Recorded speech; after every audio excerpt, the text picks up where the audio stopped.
Hello! Welcome back. I just wanted to say before we start on this video that my first one actually got views. I think we're at over 400 now, so thank you for everyone who watched it and the couple that subscribed. I wasn't really expecting anything, so this makes it so much more exciting knowing I'm not like just talking into a void. If you watched my last video and you're watching this one and you like this and you like them both, please leave a comment. I would honestly just love to know your names. I plan on doing this for a super long time and building a community of people that like this stuff. And plus, I got a lot of exciting stuff coming up, so it'd be awesome to know the people that are here now. There are some things that I want to clarify before we start. First thing is that I'm going to rip off the band-aid. I am not a historian. I did not go to school for it, and I have a 9-to-5 office job. That being said, everything I say will always be based off of hard sources, and you can always find them at the end of the videos. Second thing is that I do not use any form of AI throughout any of the process. This is all from hours, days, and weeks of reading and research. So let's get into it. Well, it's February 2nd, and that means it's Groundhog Day! It's 6 more weeks. Yes!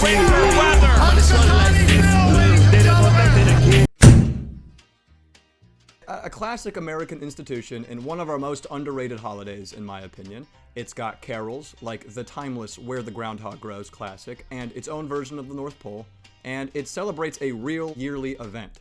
So why do I not get work off for it? Well, today, we're going to find out. We're going to be tracing back through the history of this quirky holiday, discussing the traditions and the centuries of lore, and figuring out how heartless my boss really is for making me go into work even though I don't want to. Every year, on February 2nd, at the North Pole of Groundhog Day, Gobbler's Knob, millions, that might not be true, make a pilgrimage to Punxsutawney, Pennsylvania in search of an answer to a question. Is winter finally over? It's interestingly on February 2nd, where regardless of what the rodent says, there's still definitely more than a month of winter. February is one of the coldest months of the year, and naturally, the question of if winter is over can only be answered by the prophet of Groundhog's Day, Punxsutawney Phil, and his surrounding posse, who are titled the Inner Circle. This has become a staple of American traditions and over the decades has skyrocketed into the cultural consciousness. I've always loved the whimsical folklore of Groundhog's Day. Its deep European history gives it a very distinguishable style, and the Santa Claus of it being a groundhog in a top hat who just shoots from the hip predicting the weather is obviously hilarious.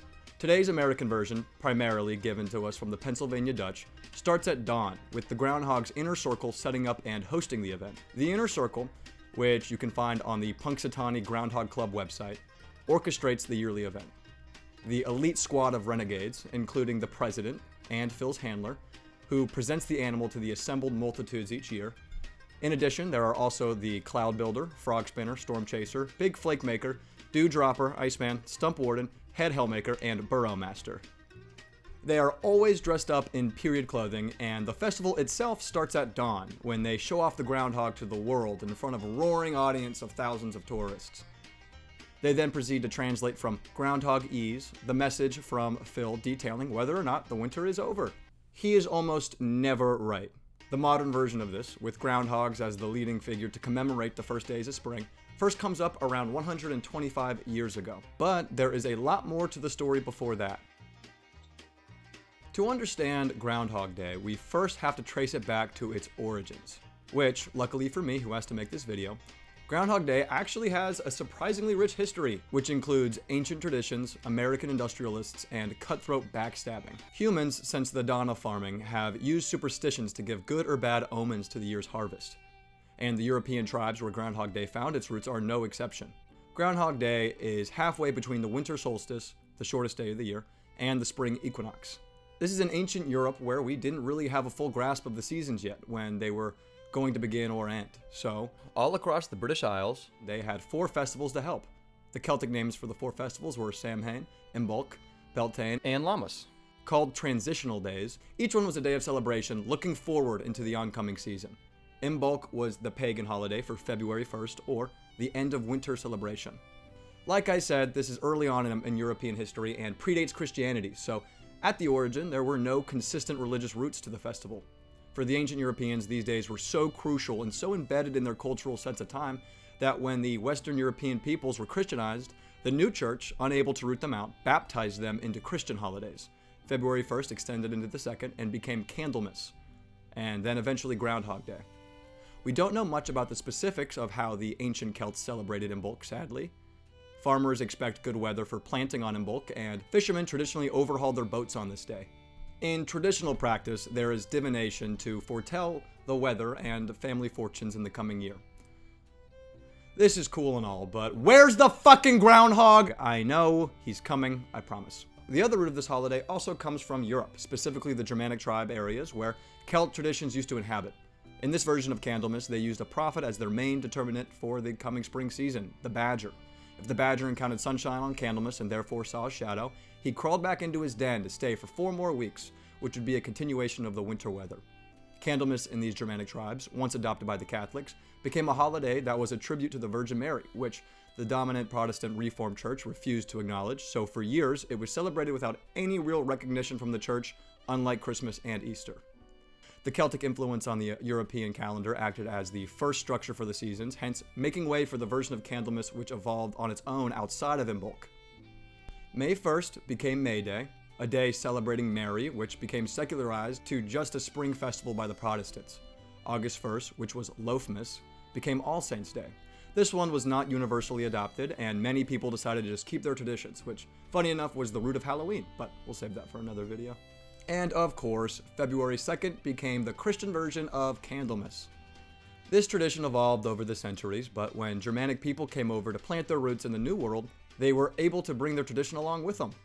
From the Pennsylvania Dutch, they looked around for a badger for Candlemas, but no badgers were found. However, there was another hibernating little creature that they could use instead, the groundhog.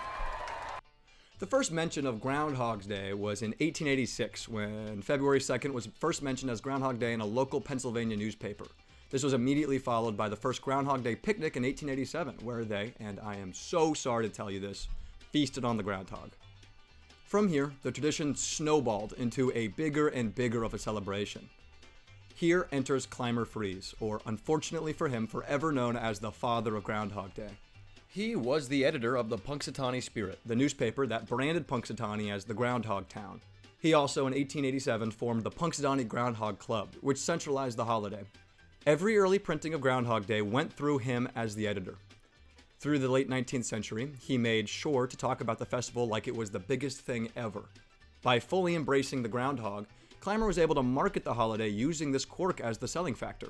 Clymer did not trademark the holiday, since that is not allowed, and because of this, there were hundreds of copycats that sprung up in the 20th and 21st century.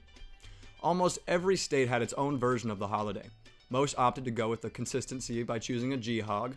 However, depending on the state and religion, the animal and tradition also occasionally changed, usually based on what was just nearby. Snakes, bears, and wolves were all also used. There was one version where instead of having the groundhog decide the weather, they put him on trial for his misleading predictions. And there was another one where they gave a little groundhog a wedding with a woodchuck.